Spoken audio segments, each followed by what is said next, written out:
Ayon po sa financial pundit na si Crypto Sensei, napakalapit na raw ng isa sa pinakamalaking pagkakataon sa kasaysayan ng crypto market. Binalaan po niya ang mga XRP holders na huwag pumikit dahil ang susunod na galaw na XRP ay maaari pong mangyari ng mas mabilis kaysa inaasahan. Kasabay po nito ang muling pag-angat ng presyo, lumalakas na suporta mula sa mga institution at unti-unting paglipat ng mga regulators sa teknolohing hawak ni Ripple. Kaya yan po ang siyang ating pag-uusapan sa video na ito, pero bago po tayo magpatuloy ay pakibasa na lamang po muna ang disclaimer dito po sa ibaba ng ating screen. At ang ating pinakaunang tanong ay ano po ba ang ibig sabihin ng don't blink para kay XRP?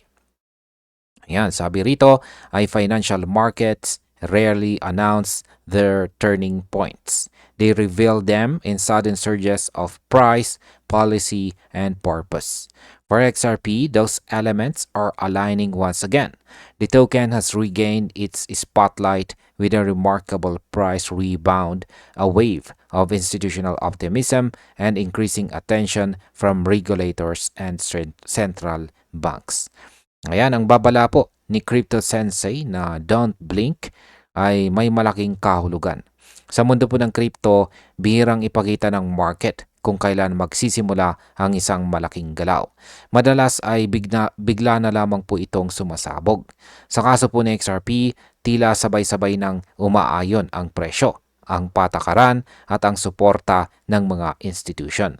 Ibig pong sabihin, maaaring nasa simula na po tayo ng bagong malaking yugto na XRP. Ang market impact po dito ay kapag nagsimula ang ganitong alignment, karaniwan itong nagiging signal ng major breakout na pwedeng magpataas sa presyo sa maikling panahon. Gaano naman po kalakas ngayon ang market momentum ni XRP? Sabi po rito ay XRP currently trades around $2.50 according to data from CoinMarketCap, with a market capitalization exceeding $150 million and daily trading volumes topping $4 billion. The chart reveals a striking upward trajectory through 2024 and 2025, placing the asset near its strongest level since the 2018 cycle peak.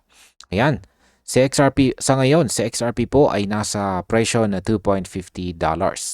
May market capitalization po siya na higit $150 billion at saka daily trading volume na lampas po sa $4 billion. Ayon po sa chart, malakas ang kanyang pag-akyat mula 2024 hanggang 2025 at halos abot na muli ang pinakamataas na antas mula pa noong 2018 cycle. Ipinapakita po nito na bumabalik ang kumpiyansa ng mga investors kay XRP. Ang market impact po nito ay ang ganitong antas ng liquidity ay madalas nagbubunga ng sustained rally dahil madaling gumalaw pataas ang presyo kapag mataas po ang demand at saka volume.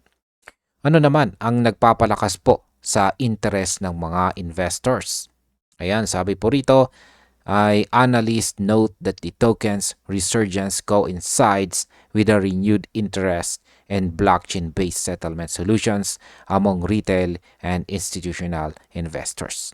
Ayan, sinasabi po ng mga analyst na kasabay ng pagbabalik ni XRP ay ang lumalakas na interest ng mga investors sa blockchain settlement solutions. Dahil dito, marami pong kumpanya at bangko ang muling tumitingin sa teknolohing hawak ni Ripple bilang solusyon sa mabilis at murang cross-border payments. Sa madaling salita, muling nagiging sentro sa XRP ng atensyon sa global financial system. Sa market impact, kapag tumataas po ang adoption ng mga institution, tumitibay ang demand sa kanyang sa token, kaya mas nagiging matatag po ang presyo kahit sa panahon ng volatility. Ano naman po ang nangyari bago ang breakout ng XRP? Sabi po rito, the breakout follows months of sideways accumulation, suggesting that the market participants were positioning for a decisive move. Technical indicators show XRP holding key support levels above $2.20, while traders anticipate a potential retest of the $3 region, a zone last reached during the early 2025 rally. Ayan, bago pa man daw lumipad ang presyo, ilang buwan ding nanatili sa XRP sa sideways movement. Ibig pong sabihin, tahimik na nag-iipon ng position ang mga traders habang naghihintay ng tamang pagkakataon. Ngayon nakikita na ng mga analysts ang malinaw na suporta sa presyong $2.20 at posible po muling maabot ang $3 zone. Ang $3 na price level ay huli pong nakita noong early 2025 na rally. Sa market impact, kapag nabasag po ang $3 na resistance, posible po itong magbukas ng panibagong bullish leg na magdadala po sa presyo sa itaas ng $4 sa susunod na cycle. Paano naman po pinapatunayan ng data ang kumpiyansa kay XRP? Ayan, sabi po rito tungkol dyan ay the combination of exceeding liquidity, a rising holder count, now over 480 underscoring, and sustained market cap growth underlines growing confidence in the asset's long-term fundamentals. Ayan po. Ayon po sa mga datos, patuloy na tumataas daw ang bilang ng mga XRP holders na ngayon ay lampas po sa 480,000. Kasabay nito ay ang tuloy-tuloy na pagtaas ng market cap na nagpapakita ng matibay na tiwala ng mga investors sa pangmatagalang pundasyon ng XRP. Sa ganitong sitwasyon, lumalakas po ang posibilidad ng steady growth kahit matapos po ang hype phase. Sa market impact, ang pagdami po ng holders ay nagbabawas ng supply sa market kaya tumataas po ang pressure sa presyo kapag dumarami ang gustong bumili. Sunod na tanong ay ano po ang papel ng mga regulators at saka institution sa paglago ni XRP. Sabi naman po tungkol dito ay beyond market activity, policy developments are shaping a new environment favorable to Ripple and the XRP ecosystem. The U.S. Federal Reserve has been exploring distributed ledger technologies for faster cross-border settlement, with public documents confirming Ripple's participation in related pilot discussions. Ano nga bang ibig sabihin yan? Malaki daw po ang papel ng mga regulators at saka institution sa direksyon ng XRP. Ayon po sa mga dokumento, kasali si Ripple sa mga pilot test ng US Federal Reserve para sa distributed ledger technology na layuning pabilisin ang international transactions. Ibig sabihin, ang dating isyong legal ni XRP ay unti-unti nang napapalitan ng mas paborableng pananaw mula sa mga institution. Ang market impact po dito ay kung tuloy-tuloy ang ganitong involvement, mas lalaki po ang tsansang ma-adapt si XRP ng mga bangko at posibleng magdulot ito ng bagong all-time high. Ngayon ay bakit po ba mahalaga ang RLUSD stablecoin sa plano ng Ripple? Sabi naman po tungkol dito ay Ripple's compliance first strategy now places it in closer alignment with financial regulators.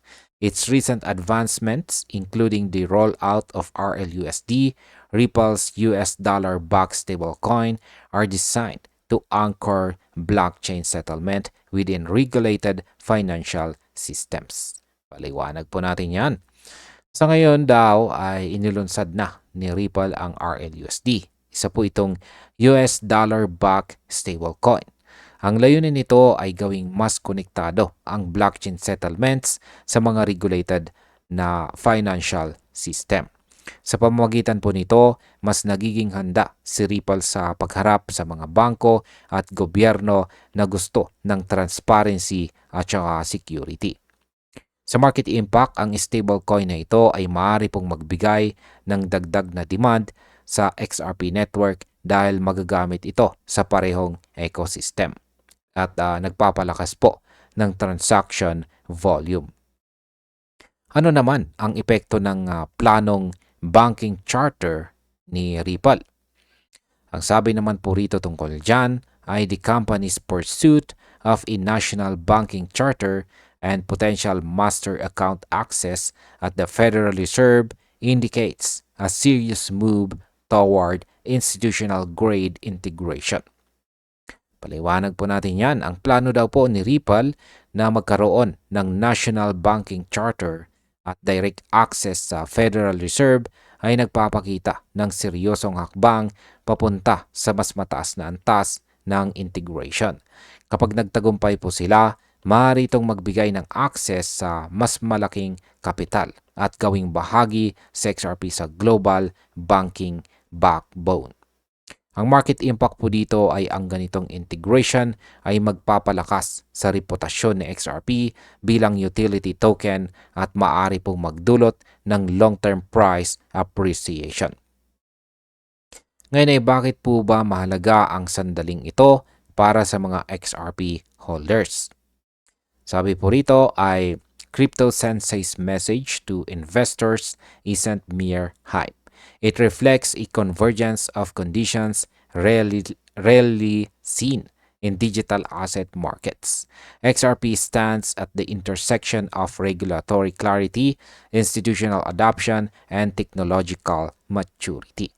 Ayan po, ang mensahe po ni Crypto Sensei ay hindi lamang po hype. Ipinapakita po nito ang kakaibang pagsasanib ng tatlong mahalagang bagay.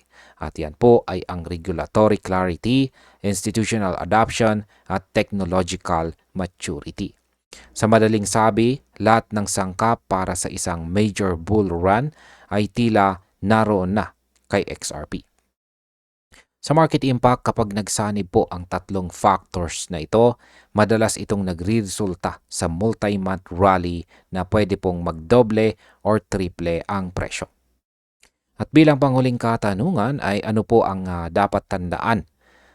Tandaan po natin bilang mga investors sa ganitong sitwasyon. Sabi po rito ay still opportunity comes with caution. While bullish momentum suggests further upside potential, rapid market corrections remain a reality. Investors are urged to balance optimism with discipline, monitor liquidity trends, and stay alert to both macroeconomic signals and policy updates. Ayan, dapat pa rin daw pong tandaan natin bilang mga investors na kahit positibo ang galaw ng XRP, laging may kasamang panganib o risk ang mabilis na pagtaas ng presyo. Maaari pong magkaroon ng biglang correction, kaya mahalaga po ang disiplina at saka tamang risk management. Dapat din nating bantayan ang mga galaw ng macroeconomy at mga pulisiya ng gobyerno. Ang market impact po dito ay ang mga biglaang pagbabago sa interest rates o regulasyon ay pwede pong magdulot ng short-term volatility sa presyo ni XRP. Ang aking opinyon naman tungkol dito ay kung titignan po natin, malinaw na si XRP ay nasa yugto ng napakalaking pagbabago. Nagsasani po ang suporta ng institution, malinaw na regulasyon at bagong technology tulad po ng RLUSD stablecoin. Para po sa atin bilang mga traders at investors, ito po ang sandaling hindi natin dapat palampasin. Pero sa kabila po ng excitement, kailangang maging maingat po tayo at huwag po tayong pumikit sa mga galaw ng market. Baka sa isang iglap, mawala ang pagkakataon na matagal na po nating hinihintay. At ayan, hanggang dito na lamang po tayo sa video na ito mga ka-crypto. Maraming salamat sa panonood.